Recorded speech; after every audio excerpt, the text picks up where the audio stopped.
Bismillahirrahmanirrahim. Assalamualaikum warahmatullahi wabarakatuh. Al-Fatiha ila ruhi Sayyidina wa Habibina wa Syafi'ina Rasulillah Sayyidina Muhammad ibn Abdillah sallallahu alaihi wa ala alihi wa ashabihi wa azwajihi wa dhurriyyatihi. Anna Allah ya'li darajatihim bil jannah وينفعنا بأسرارهم وأنوارهم وعلومهم ونفحاتهم وبركاتهم في الدين والدنيا والآخرة ويجعلنا من حسبهم ويرزقنا محبتهم ويتوفنا على ملتهم ويحشرنا في زمرتهم بالعافية وسلامة لهم. الفاتحة. أعوذ بالله من الشيطان الرجيم. بسم الله الرحمن الرحيم. الحمد لله رب العالمين الرحمن الرحيم مالك يوم الدين. إياك نعبد وإياك نستعين اهدنا الصراط المستقيم صراط الذين أنعمت عليهم غير المغضوب عليهم ولا الضالين آمين. بسم الله الرحمن الرحيم.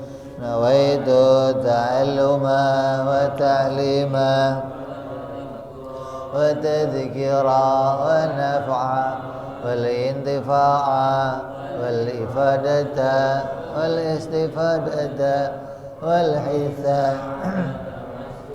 بكتاب الله وسنة رسول الله صلى الله عليه وسلم ودعاء إلى الهدى ودلالة على الخير ابتغاء مرضاته وقربه وثوابه وحسن الخاتمة مع اللطف والعافية وصلاح العاقبة. Bismillahirrahmanirrahim. Alhamdulillahirabbil alamin. Wassalatu wassalamu ala asyrafil anbiya'i wal mursalin Sayyidina wa Habibina wa Syafi'ina wa Maulana Muhammadin wa ala alihi wa sahbihi ajma'in. Amma ba'du. Qala musanniful kitab Hadratus Syekh rahimahullah wa ghafara lahu wa li walidayhi wa nafa'ana bihi bid-dharain. Allahumma aftah qulubana futuhal arifin bi hikmatika wa ansur alaina birahmatika ya arhamar rahimin. Ila anqal.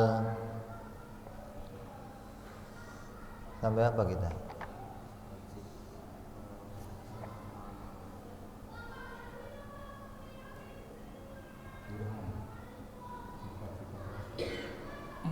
Oh, burhan.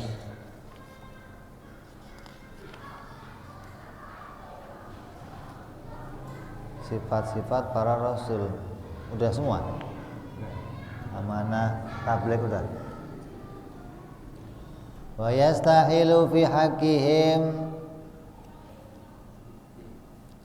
alaihimus salatu wassalamu adadu hadhihi sifat wa hiya al-kidhbu wal khiyanatu bi fi'li syai'in mimma nuhu anhu nahyan tahriman au karahatin wa kitmanu syai'in mimma umiru bitablighihi lil khalqi. Dan yang mustahil bagi para rasul alaihimus salatu wassalam adalah lawan dari sifat-sifat yang sudah kita bicarakan, yaitu mustahilnya para nabi bersifat kedzib atau bohong, mustahil para nabi bersifat khianat, mustahil para nabi bersifat kitman. Mustahil kedzib yaitu bohong, mustahil khianat yaitu melakukan kemaksiatan baik haram maupun makruh, dan mustahil para nabi menyembunyikan ilmu pengetahuan. Wa yajuzu fi haqqihim alaihimus salatu wassalamu ma huwa minal a'radil basyariyatil lati la tuaddi ila naqsin fi maratibihim aliyah kal maradi wa nahwihi. Yang jaiz, kalau yang wajib ada 4, yang mustahil ada 4, maka yang jaiz ada 1, yaitu bersifat bangsa manusia, yang mana sifat kemanusiaan itu tidak sampai mengurangi derajat kemuliaannya. Seperti apa? Ya seperti sifat manusia, ya sakit, makan, minum, tidur, kerja. Itu perkara yang jaiz bagi para nabi. Jangan kayak orang Arab. Kalau orang Arab nolak, enggak ada nabi kok makan, nabi kok minum, nabi kok ke pasar. Terus gimana? Nabi ya enggak makan, enggak minum katanya. Nanti maunya dia nabi itu bangsa yang enggak makan, enggak minum. Maksudnya enggak akan bisa korupsi gitu loh, maksudnya enggak akan bisa ngentit duit gitu, maksudnya gitu loh. Kalau manusia pasti masih ada kemauannya untuk itu semua. Jadi menganggap nabi itu punya sifat yang sama dengan manusia yang lain. Ana basyarun mislukum, lah kan begitu kan? Tuh kan sama kan? Dia nggak ngerti yang dimaksud ana basyarun mislukum itu sisi kemanusiaannya sama, bukan jenisnya sama, bukan. Dohir, secara dohir kasat mata sama-sama bangsa manusia gitu loh dohirnya. Yuha ilayya, yang membedakan kata mereka, loh kan bedanya cuma dapat wahyu, kalau kita nggak dapat wahyu gitu doang. Kalau kulitnya mau sama semua kata dia, ini kita nggak boleh iman yang demikian. Nabi disifati bangsa manusia, tapi persifatan kemanusiaan itu tidak sampai memiliki sifat-sifat yang mengurangi derajat kemuliaan. I'lam, ketahuilah anna rasulahu wal insan. Yang namanya rasul itu siapa? Rasul itu ya manusia. Ba'athahullahu ta'ala lil khalqi, yang mana dia diutus oleh Allah untuk menyampaikan wahyu kepada makhluknya Allah. Liyablughum ma uhiya ilaih, yang mana Rasul itu menyampaikan tabligh kepada mereka. Wa qad yakhussu biman lahu kitabun au syari'atun, dan Rasul merupakan istilah khusus bagi orang-orang yang mempunyai kitab atau punya syariah. Waqad yakhussu biman lahu kitab au syariah au naskhun li ba'di ahkami syari'ati sabiqah. Rasul itu siapa? Oh, Rasul itu al-insan uhiya ilaihi ahkamu syar'i li nafsihi au li ghairihi. Rasul itu adalah manusia yang mendapatkan wahyu dari Allah untuk disampaikan kepada makhluk, menyampaikan hukum baik untuk dirinya maupun untuk makhluk yang lain. Hukum apa yang disampaikan? Wajib, wajib, haram, sunnah, makruh, mubah. Itu hukum yang disampaikan para nabi alaihi wassalatu wassalam, namanya hukum syariah. Atau nabi itu yang mempunyai kitab, yang mendapatkan kitab dari Allah, para nabi. Nah, kepala rasul. Kalau nabi nggak dapat kitab. Di rasul yang menyampaikan hukum pertama rasul namanya. Wajib, sunnah, haram, makruh, mubah, sah, batal, manek, yang nyampein rasul. Terus menerima kitab juga rasul. Terus menghapus ajaran yang sebelumnya, mengganti ajaran yang sebelumnya, menambah ajaran yang sebelumnya, itu juga rasul.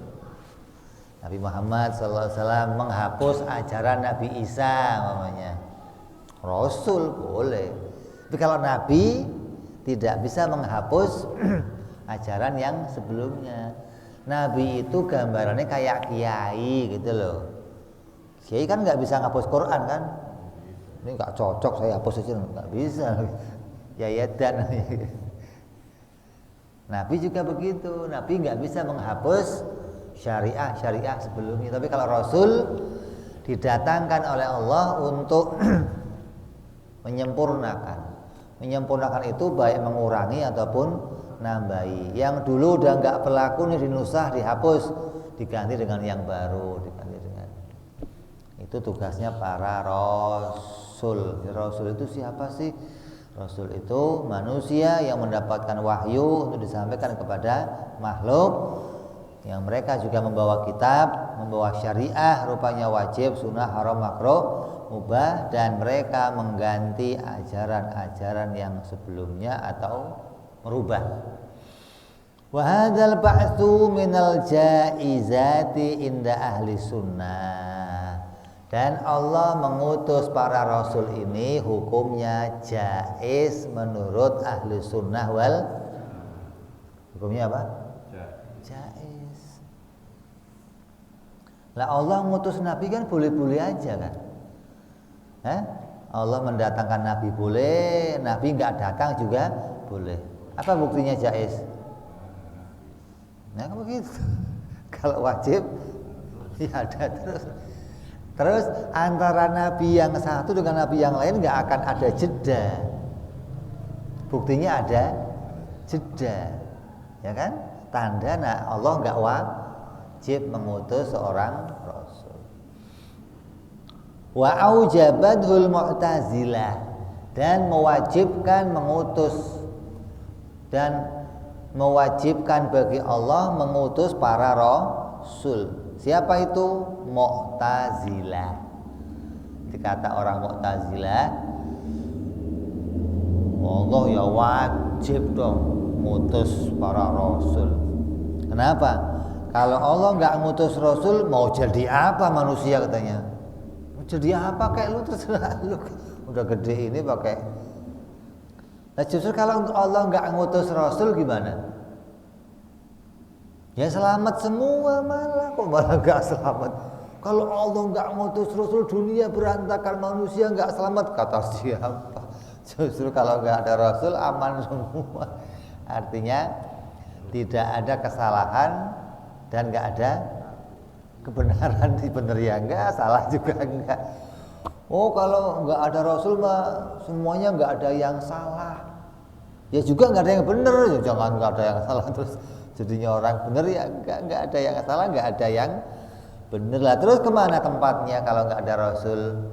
Tempatnya mereka masuk surganya Allah, tapi surganya surga yang bi ghairi amal. Di surga itu ada dua macam, ada surga yang punya amal, ada surga yang nggak punya amal. Artinya yang masuk itu dengan sebab dia punya amal, ada yang masuknya dengan sebab dia nggak punya amal. Makanya Nabi SAW dengan mukjizatnya memohon kepada Allah membangkitkan kedua orang tuanya. Untuk diapain? Untuk disyahadatin. Agar apa? Bisa masuk surga yang punya amal. Gitu loh.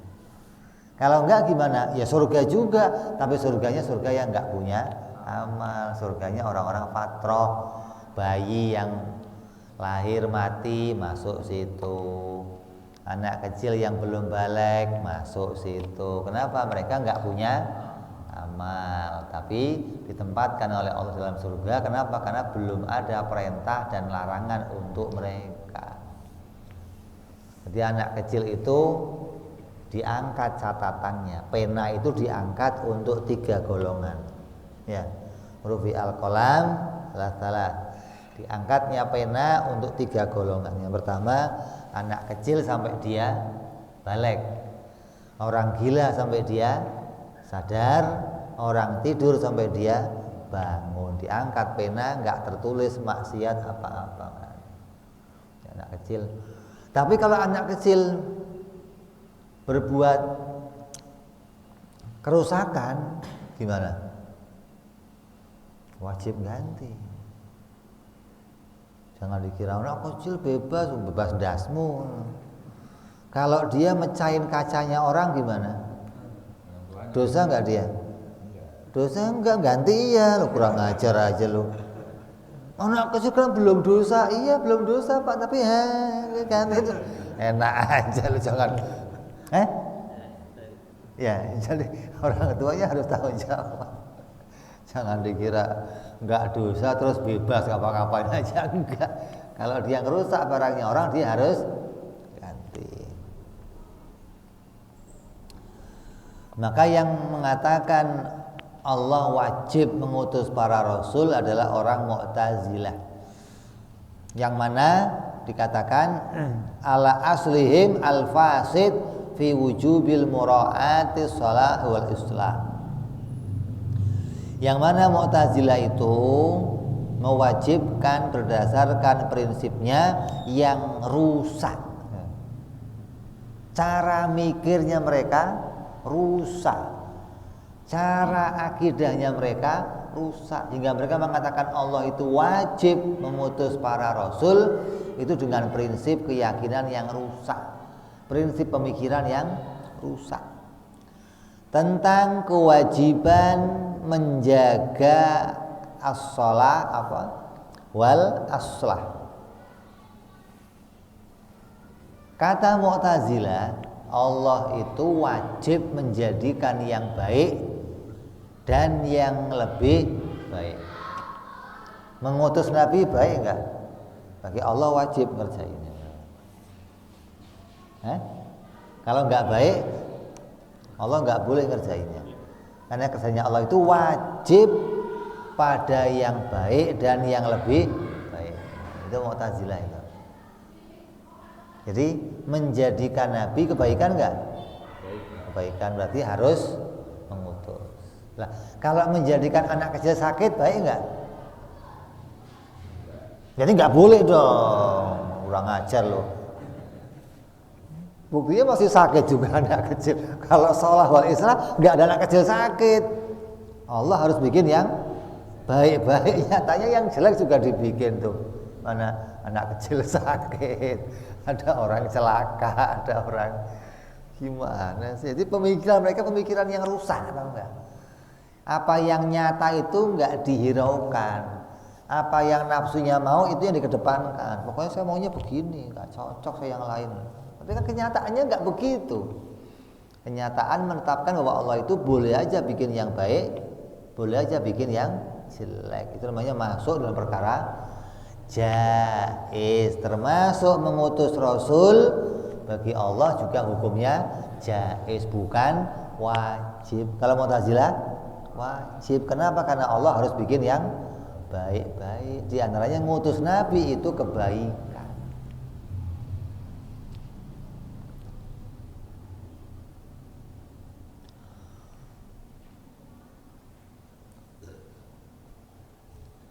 Wa ahalathul barahimatu lidzalika aidzon, dan memuhalkan, memustahilkan mengutus para nabi. Siapa itu? Orang-orang Brahmana.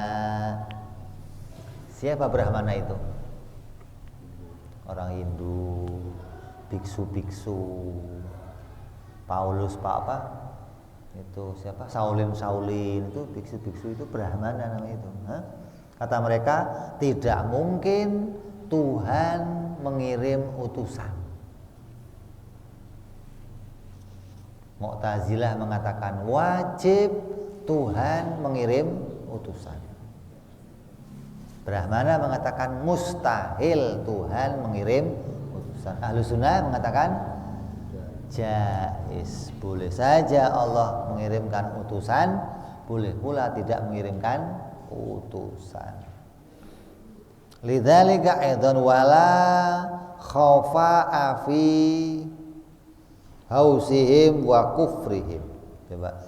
Dan sudah tidak samar lagi tentang kegilaan mereka dan kekafiran mereka.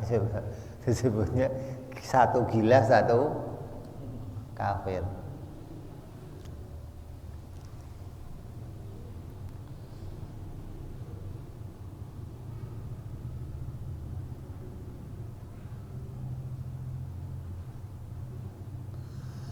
Jadi kalau Mu'tazilah mengutus Rasul, dasarnya tadi apa? Sholah wal aslah. Allah itu harus bikin yang baik dan yang lebih baik.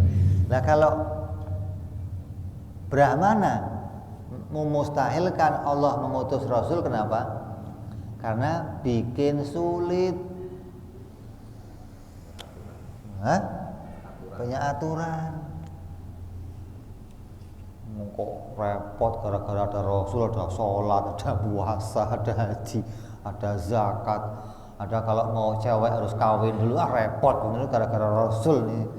Jadi nggak mungkin Tuhan itu bikin yang sulit-sulit. Jadi keyakinannya sama kayak Mu'tazilah, gitu loh. Kalau Mu'tazilah dari sebaliknya, karena Rasul itu bawa kebaikan, maka Allah wajib mengutusnya.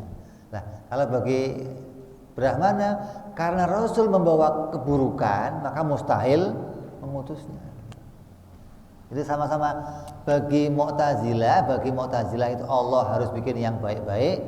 Bagi Brahmana juga Allah harus bikin yang baik-baik, gitu loh. Rasul itu nggak baik katanya. Kenapa? Bikin ruwet. Rasul jadi susah sih. Dia nggak ngerti kalau Rasul itu jalan keluar untuk kita, nggak ngerti. Allah bijaksana luar biasa kepada kita. Kita dikasih perintah oleh Allah dan dikasih Rasulnya sekalian. Kan luar biasa. Rahmat turun adanya Rasul. Kalau dosa yang tinggal bawa namanya Rasul, punya sakit bawa namanya Rasul. Ini luar biasa kebaikan yang Allah bikin. Oh, bikin celaka utaknya ini, maka dikatakan gila, satu kafir. Insyaallah, na'udzubillahi min dzalik. Wa kalamuna fi asl aqaid wadihun la yahtaju ila syarhin. Dan ungkapan dalam kitab asalnya sudah sangat jelas dan tidak butuh lagi diperjelas lebih lanjut. Artinya di kitab aslinya Imam Sanusi mengatakan bahwa wajib para rasul sidik, tabligh, amanah, fatona, mustahil, kidib, hianat, kinman, balada, dan jaiznya bersifatan manusia yang sifat-sifat itu tidak sampai mengurangi derajat kemuliaannya. Jadi nggak mungkin para nabi itu punya sifat-sifat yang mengurangi derajat kemuliaannya. Terus selesai kita membahas sifat-sifat Rasul yang jumlahnya ada 9. Kemudian lanjut kepada burhan, dalil. Wa amma burhanu wujubi sinqihim alaihimus salatu wassalam fali annahum law lam yasduqu la lazimal qidbu fi khabarihi ta'ala litasdiqihi ta'ala lahum bil mu'jizatin nazilati manzilata qaulihi ta'ala sadaqa abdi fi kulli ma yuballighu anni.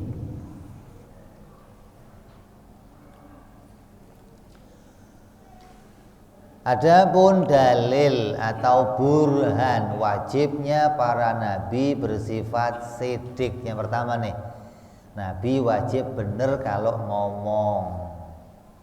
Benar itu banyak orang salah ngertiin. Ada benar dalam ucapan, ada benar dalam tindakan. Ini orang nggak benar nih, ini tindakannya nggak baik gitu loh. Atau ini orang bener tindakannya baik. Ini rata-rata orang memahami Benar itu ke arah itu. Lawannya apa? Lawannya benar, enggak benar. Nah, yang dimaksud dalam kitab ini sidik itu maknanya khobar mutobik lil waqi', ucapannya cocok sama kenyataan gitu loh. Mustahil para nabi itu enggak benar, maknanya mustahil para nabi itu bohong.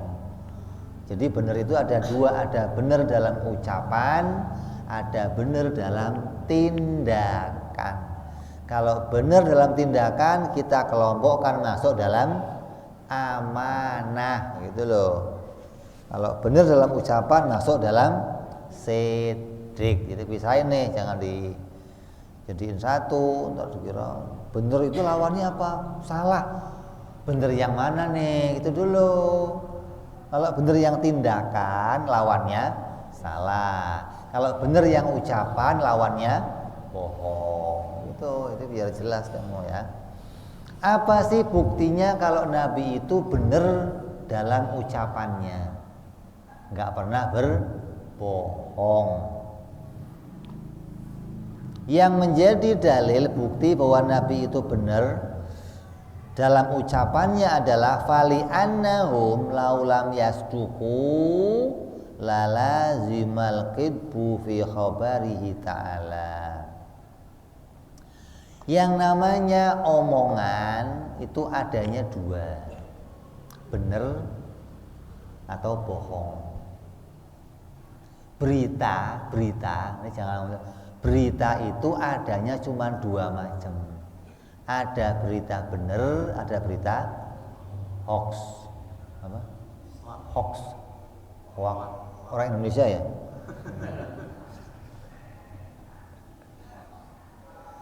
Jadi kalau kamu lihat di sosial media sekarang lagi muncul cocok-cocoknya siapa itu?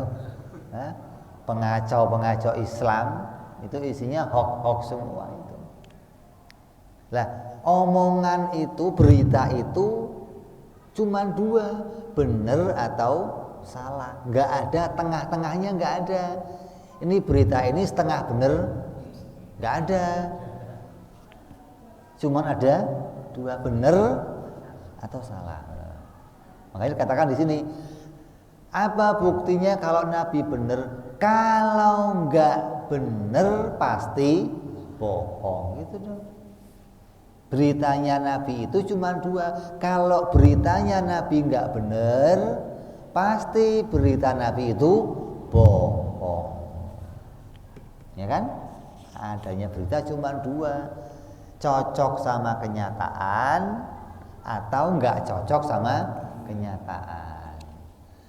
Giliran dipanggil dituntut ke Polda, meriang katanya, kan kurang ajar. Kemarin teriak-teriak sosmed, panggil Polda, tanggung jawab, meriang Pak saya. Pikiran saya lagi nggak waras waktu ngomong Pak. Pikiran saya nggak waras. Ini orang-orang yang harusnya itu di sniper dari jauh gitu loh. Ambil tulupan kamu, tulup. Jadi di dunia ini omongan siapa saja itu berada pada dua perkara ini, benar atau bohong. Yang enggak berada pada kedudukan ini hanya kalamnya Allah dan kalamnya Rasul, wajib benar gitu. Kalau omongan selainnya Nabi, selain omongan Allah, boleh benar, boleh salah, boleh benar, boleh bohong. Maka kita sekarang bicara secara umum. Andai Nabi itu bohong, andai Nabi itu bohong, artinya apabila dia itu enggak benar kan pasti bohong. Apabila Nabi itu bohong, di dalam khobar yang disampaikannya dari Allah,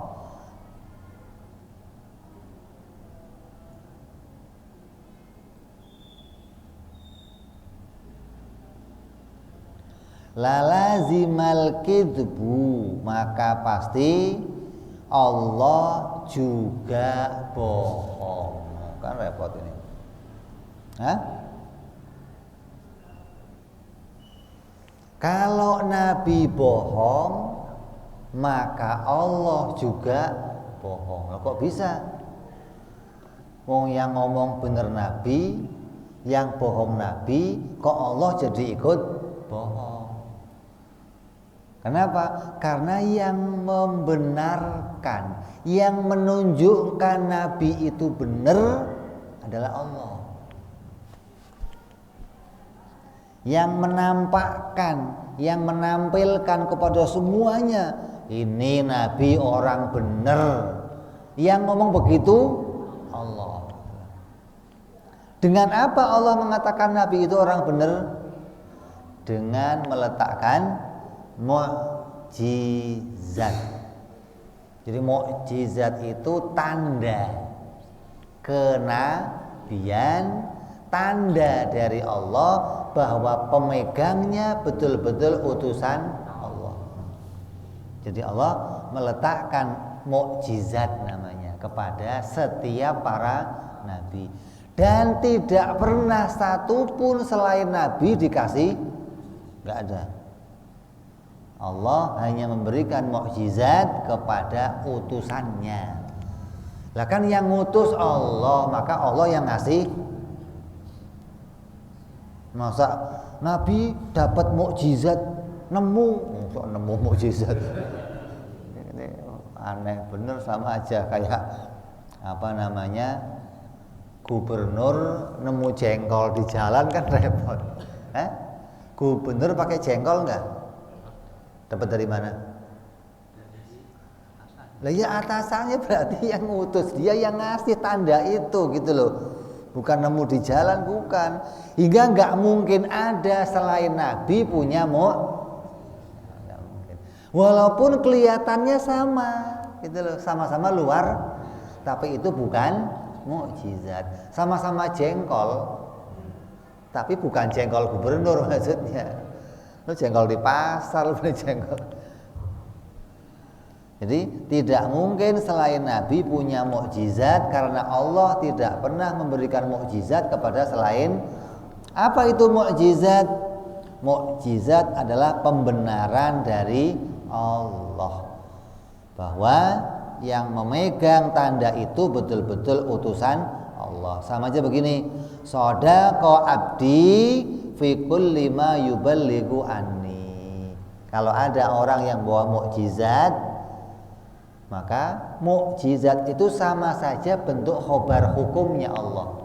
Sama aja Allah ngomong, yang pegang mukjizat itu betul-betul utusanku. Apapun yang dia katakan betul-betul dari aku. Itu apa?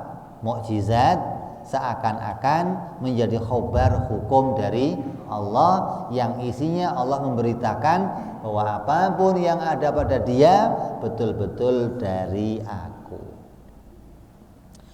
Hadza burhanu wujubi sidqir rusuli alaihi musallatu wassalam fi da'wahumur risalah wa fima yuballighunahu ba'da dzalikal khalqi.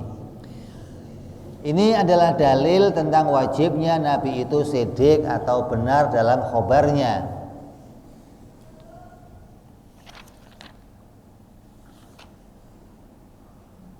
Yang mana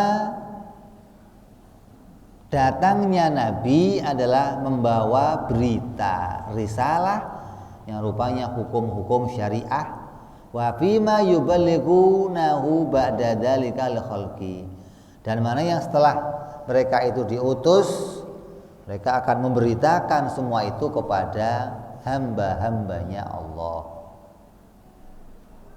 Wa hasilu hadzal burhan anal mu'jizata allati khalaqaha Allah ta'ala ala aidi rasuli hiya amrun khariqul ada makrunun bitahdi ma'adamil mu'aradati tanzilu min maulana jalla wa azza manzilatan qouli ta'ala azza wa jal sadaqa abdi fi kulli ma yuballighu anni. Apa sih mukjizat? Ditaarif sini. Mukjizat adalah amrun khariqun lil adah, sesuatu perkara yang keluar dari kebiasaan. Berarti kamu harusnya sudah ngerti hukum adat, udah ngerti hukum kebiasaan, hingga dalam hukum kebiasaan itu adalah pergandengan sebab dan akibat. Makan sebabnya menyebabkan kenyang, minum menyebabkan seger, obat menyebabkan sehat. Nah, itu namanya sebab akibat. Lah, mukjizat ini adalah perkara yang keluar dari kebiasaan. Ada orang makan, ada orang nggak makan tapi kenyang terus. Ada orang nggak minum obat tapi sehat terus. Ada orang nggak punya sayap tapi bisa terbang, namanya apa itu? Luar biasa. Kalau kamu punya motor, cukup pakai air sumur jalan, namanya apa itu? Luar. Ente penyebab pom bensin bangkrut itu ente berarti. Kalau sampai, untung kita bukan orang yang luar biasa, jadi masih biasa-biasa sajalah.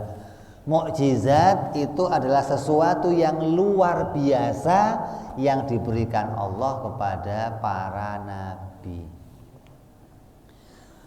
yang dibarengi dengan tahaddi. Tahaddi itu mengalahkan yang lain, artinya tidak bisa dilawan, nggak bisa dibantah, nggak ada lagi yang bisa mengelaknya, nggak ada lagi yang bisa melawan apa yang didatangkan oleh para nabi, tanpa mampu ditentang dan turunnya dari Allah Subhanahu wa ta'ala. Mukjizat berarti diletakkan oleh Allah pada dirinya nabi, bukan itu muncul dari nabi, bukan. Maka Allah meletakkan itu, yang mana mukjizat itu sebagai khobar hukum, artinya menempati posisi firman Allah yang bunyinya, hambaku ini benar dalam setiap hal-hal yang disampaikannya betul-betul dari aku. Ya, jadi itu mukjizat adalah perkara yang luar biasa. Amrun khariqul ada makrunun bitahaddi ma'adamil mu'aradati tanzilu min maulana jalla wa azza. Perkara yang luar biasa yang tidak bisa dikalahkan oleh orang lain, dan itu didatangkan oleh Allah sebagai bentuk bukti kenabian yang menduduki firman Allah bahwa hambaku benar, apa yang dia sampaikan betul-betul dari aku. Falau jaza al-kidbu ala rusuli, dan apabila boleh berbohong pada para rasul, la jazal kidbu alaihi ta'ala, maka berarti boleh juga Allah itu berbohong. Andai nabi boleh bohong, ada nabi yang bohong, maka Allah juga boleh bohong. Tasdiqul kadhibi kidbun. Loh, kok bisa begitu? Kenapa? Kalau nabi itu boleh bohong, maka Allah boleh bohong, karena membenarkan seorang pembohong itu adalah perbuatan bohong. Ada orang menyampaikan berita hoaks, terus kamu membenarkan ini berita benar, berarti kamu ikut nyebarin hoaks. Yang mengatakan nabi itu orang benar siapa? Allah. Kalau nabinya bohong, Allah membenarkannya, berarti Allah penyebar berita bohong, gitu loh. Maka mustahil Allah itu bohong, berarti mustahil pula nabi itu bohong. Apabila memberitakan berita yang bohong, maka dia ikut sebagai pembohong. Wal kidbu alaihi ta'ala muhalun, dan bohong bagi Allah hukumnya mustahil. Karena bohong bagi Allah itu sifat kesempurnaan. Kalau Allah bohong gimana? Ya nggak sempurna, cacat, nukus. Mustahil Allah bersifat nukus, nggak sempurna. Wajib Allah sempurna. Li'anna khabaru ta'ala innama yakunu ala wifqi ilmih. Maka mustahil Allah itu bohong karena berita yang Allah sampaikan, itu cocok sama ilmunya Allah. Apapun yang di kalam Allah, apapun yang diberitakan Allah cocok sama ilmunya. Lah kalau ternyata yang disampaikan Allah kok salah, berarti ilmunya Allah goblok berarti dong. Itu mustahil gitu dong. Berarti Allah itu nggak tahu sesuatu tapi ngomong gimana sih? Kan nggak mungkin gitu loh. Pasti yang diomong Allah, yang dikalam Allah, yang difirmankan Allah cocok sama ilmunya. Ilmunya Allah qadim, nggak berawal.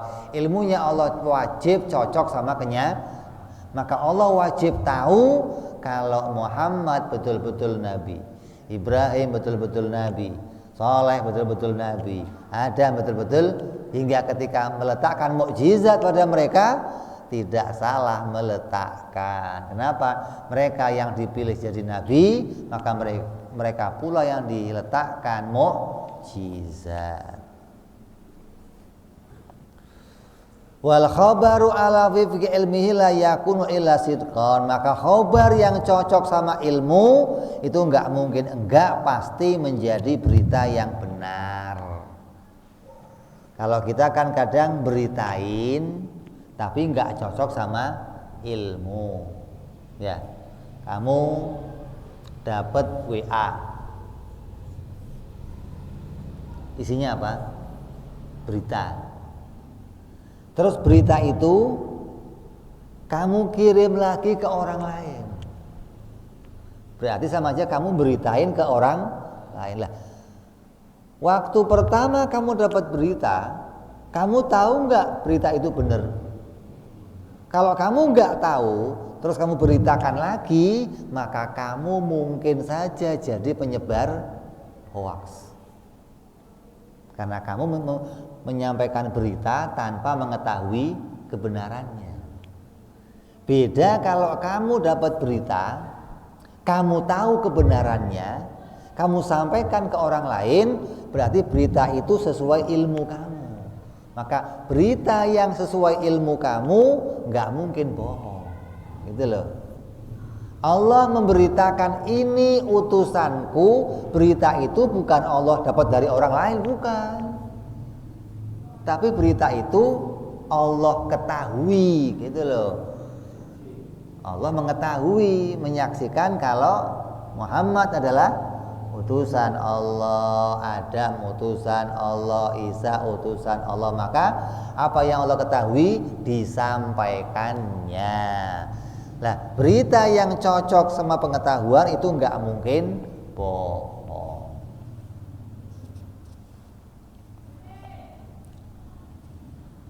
Wa khabaruhu ta'ala la yakunu illa sidqan. Maka kalau begitu beritanya Allah enggak pasti wajib benar. Kenapa? Karena Allah menyampaikan berita cocok sama ilmunya.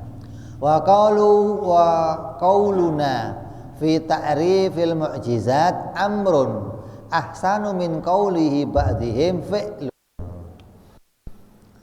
Perkataanku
Jadi kalau Nabi itu nantang musuh. Kalau keramat nggak bisa nantang musuh. Makanya Nabi selalu, Nabi siapa aja ketika nyampaikan ana Rasulullah, saya utusan Allah, sambungannya apa? Siapa di antara kalian yang nggak percaya, minta bukti apa kalian? Ditantang sama Nabi. Coba kalau kamu bisa rembulan suruh turun, rembulan turun. Coba kalau kamu bisa ini, hewan-hewan ini suruh ngomong, ngomong. Coba kalau kamu bisa itu pohon suruh kemari, pohon ta'al sini, maka pohon mencabut akarnya jalan ke depan Nabi. Itu namanya apa?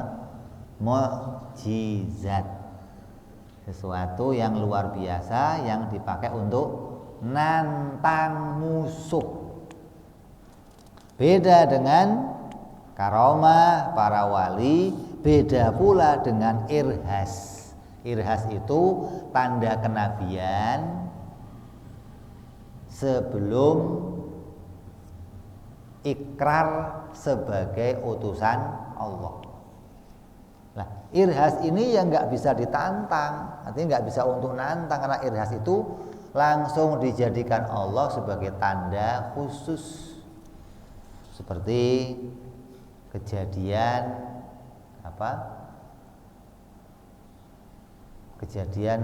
pasukan gajah yang menyerang kota Makkah sebelum lahirnya Nabi Muhammad SAW. Itu bentuknya apa namanya? Irhas, bukan mukjizat. Hingga kalau irhas sama kayak karomah, nggak bisa untuk nantang musuh. Tapi kalau mukjizat itu bisa untuk nantang musuh dan mencoba untuk membuat klaim pembohongan tentang artinya siapa aja yang ngomong, oh saya juga punya mukjizat, itu bisa diklaim. Waqtaraza biqayyidi adami mu'aradatin an sikhrin wa syu'udah, dan tidak mampu dikalahkan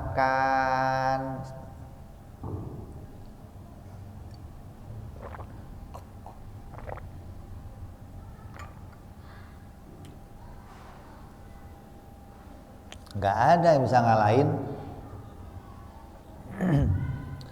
Tidak dengan sihir, tidak dengan sulap, nggak ada.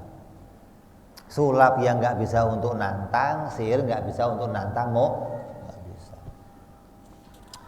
Wa makna at-tahaddi da'wal khariq dalilan ala da'wa imma bilisanil hal wa imma bilisanil maqal. Makna tahaddi adalah pengakuan khariq lil adah pada suatu dalil atas pengakuannya, ada kalanya dengan lisanul hal, ada kalanya dengan lisanul maqal.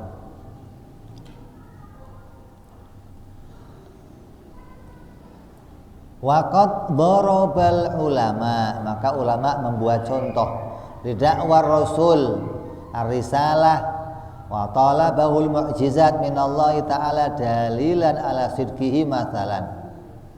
Ulama membuat takbir, bagaimana sih menggambarkan seorang utusan dengan yang utusan itu minta bukti.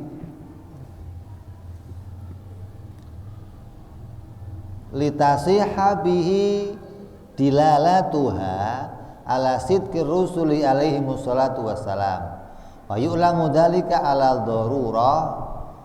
Faqalu, maka mereka berkata, mithla dzalika ma idza qama rajulun fi majlisin malikin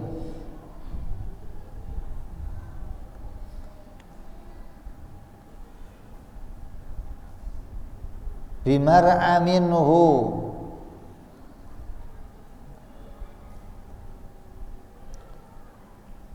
wa masmahin bi khuduri jama'atin wa da'a anhu rasulu hadzal maliki ilaihim Ulama bikin takbir, bikin gambaran. Apa gambarannya? Digambarkan bagaimana penggambarannya pengakuan seorang rasul atas kerasulannya dan permintaan mukjizat kepada Allah sebagai dalil kejujurannya, agar dengan perumpamaan itu menunjukkan mukjizat kerasulan. Maka mereka berkata, perumpamaannya adalah bila seorang berdiri di majelis. Bila seseorang berdiri di majelis,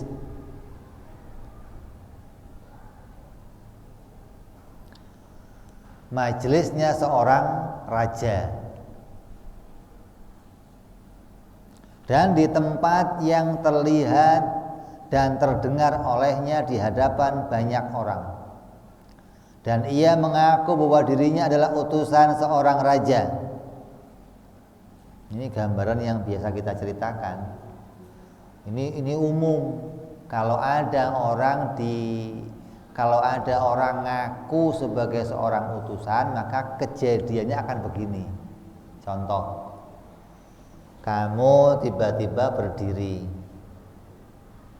terus kamu ngomong, saya utusan Jokowi, maka orang semua akan melotot. Ente dari tadi di sini, lahir di sini, tidur di sini, main di sini, nggak ada yang kenal kamu utusan. Kok tiba-tiba kamu ngomong saya utusan? Orang semua akan nanya, mana mungkin kamu utusan Jokowi. Maka mereka minta apa? Bukti. Mana buktinya? Kalau kamu betul-betul utusan Jokowi, ya kan? Maka orang itu ngomong, kalau kalian ingin bukti kalau saya utusan Jokowi, besok jam 9 pagi kumpul di lapangan. Masyarakat besok berbondong-bondong jam 9 pagi kumpul untuk membuktikan kalau dia utusan Jokowi.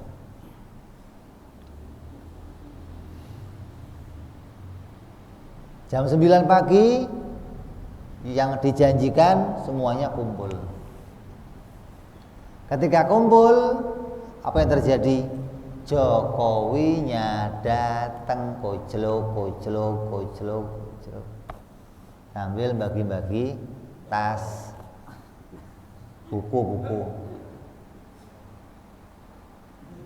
Datang ke situ terus ngomong, ini orang ini betul-betul utusanku. Kira-kira kalau yang terjadi begitu, masih ada nggak yang nggak percaya kalau ini utusan Jokowi? Ada nggak? Semua akan percaya. Kenapa?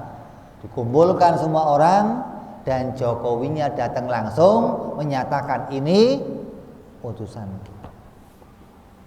Maka Rasul juga begitu. Rasul kumpulkan semua orang, apa bukti yang kalian inginkan dariku? Coba tunjukkan rembulan, turunkan dia. Maka Allah menurunkan rembulan. Sama saja Allah ngomong, orang ini betul-betul utusanku. Ya Allah, turunkanlah rembulan ya Allah sebagai bukti aku utusanmu. Kalau rembulan itu diturunkan, berarti Allah membenarkan kalau dia utusannya, gitu loh. Nah kalau kamu sekarang ngomong, ya Allah, turunkan rembulan ya Allah sebagai tanda saya utusanmu, turun nggak kira-kira? Turun nggak? Enggak. Kenapa? Allah tidak akan membenarkan, gitu loh. Artinya Allah tidak akan membenarkan siapa saja yang bukan utusannya, gitu loh. Jadi mukjizat itu selalu ditunjukkan Allah kepada yang betul-betul utusannya. Nabi Musa, ya Allah, berikanlah aku jalan untuk menyeberang ini sebagai bukti aku utusanmu. Ketokin, tok, jalan buka. Berarti Allah membenarkan kalau dia utusannya. Gitu loh maksudnya. Jadi nggak ada nabi yang ngeluarin mukjizat sendiri, nggak ada. Di mukjizat itu pembenaran dari Allah. Siapa sih manusia yang bisa belah rembulan, ada nggak? Siapa sih manusia yang bisa munculin batu jadi onta? Siapa? Siapa manusia yang jarinya bisa keluar air untuk wudhu ribuan orang? Ada. Maka itu hanya bisa diciptakan oleh Allah. Bahkan nabinya sendiri nggak bisa bikin itu. Tandanya mukjizat itu bukan perbuatan nabi, bukan, tapi perbuatan Allah yang diletakkan pada nabi sebagai bentuk pembenaran kalau orang ini betul-betul utusanku. Nyambung ini. Maka orang itu akan jujur benar dalam setiap yang disampaikannya, semuanya dari aku. Fala farqa fi husulil ilmi ad-daruriyan bisidqi dzalika rasul baina man syahada dzalikal fi'la minal maliki wa baina man lam yusyahidhu illa annahu balaghahu bitawaturi khabaru dzalikal fi'l. Nah sekarang begini, saya nggak lihat mukjizat yang turun pada waktu itu. Saya nggak hidup di zaman itu. Di zaman itu yang melihat Nabi menampilkan mukjizat, Allah menunjukkan pembenaran siapa? Ya orang-orang yang hidup di zaman itu. Saya nggak bisa lihat. Terus gimana? Sama aja. Yang lihat orang dulu, kamu dikasih berita, atau kamu sama-sama lihat sama nilainya. Ada seorang ngaku sebagai polisi.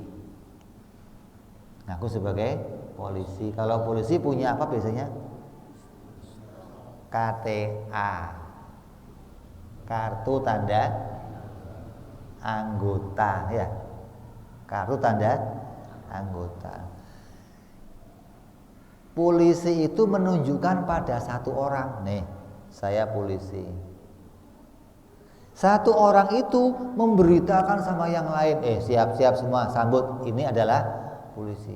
Nggak usah polisinya, polisi ya, polisi, siap orang, kan ribet. Cukup satu yang lihat, yang lain beritain, gitu loh. Jadi para pendahulu itu melihat mukjizat Nabi dan sampainya kepada kita melalui berita mereka secara mutawatir. Apa mutawatir itu? Mutawatir itu berita yang dilihat banyak orang, itu mutawatir namanya.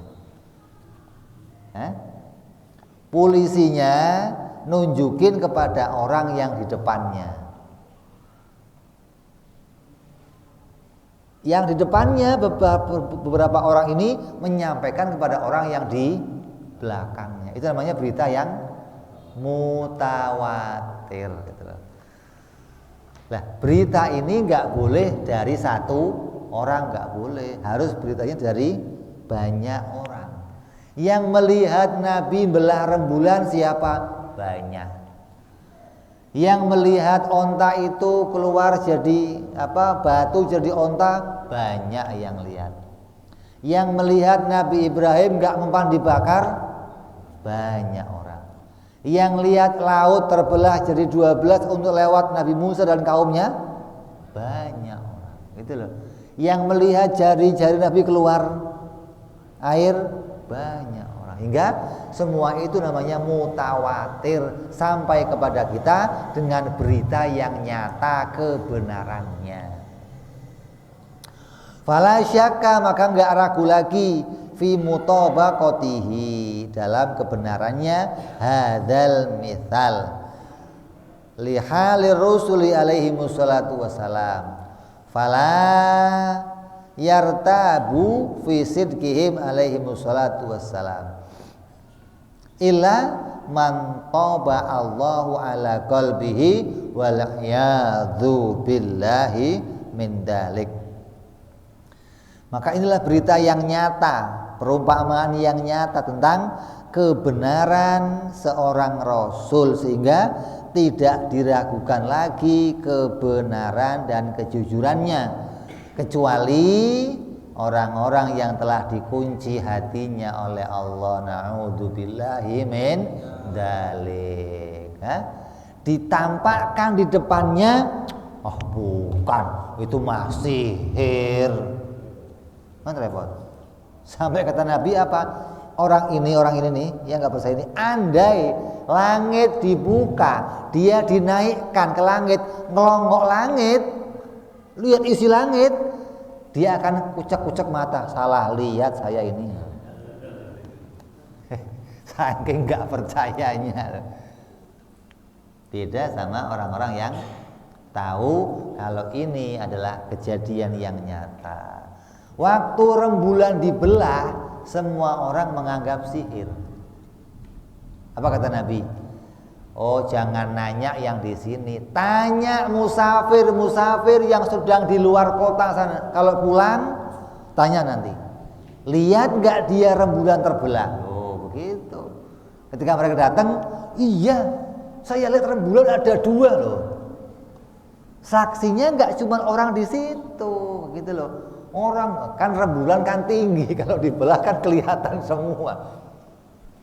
Maka orang yang di luar sana pun menyaksikan, iya. Oh, berarti bukan sihir. Kalau sihir yang di situ aja yang ditipu, gitu loh. Laut dibelah, sampai bisa buat nyebrang, nyelamatin orang. Kalau sihir gimana? Ya nggak bisa. Api bakar Nabi Ibrahim 40 hari, bukan semenit, bukan, 40 hari dibakar. Nabi Ibrahim ngopi dalam api, kopi dari surga Allah kirimkan untuk Nabi Ibrahim di situ. Kalau itu sihir nggak bisa. Jadi yang mengatakan mukjizat itu sihir, ini bukan dari Allah. Mereka adalah orang-orang yang dikunci hatinya, dijauhkan dari rahmatnya Allah Subhanahu wa ta'ala. Siapa diantaranya? Abu Jahal, Abu Lahab, Fir'aun, Qarun, Haman, Namrud. Mereka ini orang-orang yang dikunci hatinya oleh Allah. Khatamallahu ala qulubihim wa ala sam'ihim wa ala absarihim ghishawah. Maka kita berharap kepada Allah, nas'alullah subhanahu wa ta'ala sabatal iman wal wafa'i alal akmalil halati bila mehnati dunya wal akhirah. Kita mohon kepada Allah, semoga kita semua mendapatkan karunia tetapnya iman dan terpenuhi kesempurnaan iman dalam kondisi yang maksimal di dunia dan akhirat, dan dijauhkan kita dari siksaan Allah, siksaan dunia maupun siksaan akhirat. Amin ya rabbal ala hadhihi niyyah wa ala niyatin salihah wa ila hadratin nabi. Al-Fatihah. A'udzu billahi minasyaitonir rajim. Bismillahirrahmanirrahim. Alhamdulillahi rabbil alamin arrahmanir rahim maliki yaumiddin. Iyyaka na'budu wa iyyaka nasta'in. Ihdinas siratal mustaqim. Siratal ladzina an'amta 'alaihim ghairil maghdubi 'alaihim waladdallin. Amin. Ya Rabbana i'tarafna bi annana qatarafna wa annana asrafna 'ala ladha ashrafna fatub 'alaina taubah taghsil kulli haubah wasdolana urati wa amini rawati waghfir li walidina rabbi wa mauludina wal ali wal ihwani illani wa kulli dhi mahabbah au jiratin au suhbah wal muslimina ijma'ina rabbi fadlan wa judan manna la biktisabi minna fil mustafa rasuli Nabi kulli suli salam wa salam rabbi alaihi andal habbi wa alihi wa sahbi dada tansi suhbi walhamdulil ilahi lil badi wa tanahi subhana rabbika rabbil izzati amma yasifun salamun alal mursalin walhamdulillahi rabbil alamin. Assalamualaikum warahmatullahi wabarakatuh.